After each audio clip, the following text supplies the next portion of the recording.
सर्वप्रथम त यो भिडियोलाई हेर्नुस्। यसमा 6 वटा भिडियो क्लिपहरूबाट एउटा भिडियो निर्माण गरिएको छ।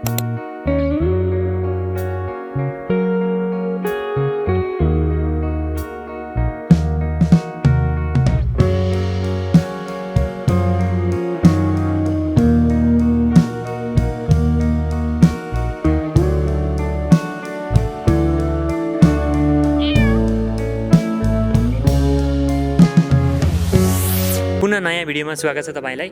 आज यस भिडियो अन्तर्गत रहेर धेरै भिडियोहरू जोडेर एउटा भिडियो कसरी निर्माण गर्ने यसबारेमा जानकारी लिनेछौँ।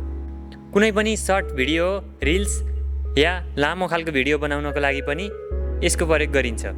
यसलाई आफ्नो मोबाइल एप्लिकेसनबाट कसरी बनाउन सकिन्छ, आउनुस् भिडियो एडिटिङबाट सुरु गरौँ। हामी मोबाइलको स्क्रिनमा आइसकेका छौँ। यति बेला यस्तो भिडियो एडिटिङको लागि अन्य एप्लिकेसनबाट पनि गर्न सक्नुहुनेछ र अहिले चाहिँ हामी क्यापकटबाट गर्दछौँ। यसको लागि क्यापकट एप्लिकेसन खोल्नुहोस्।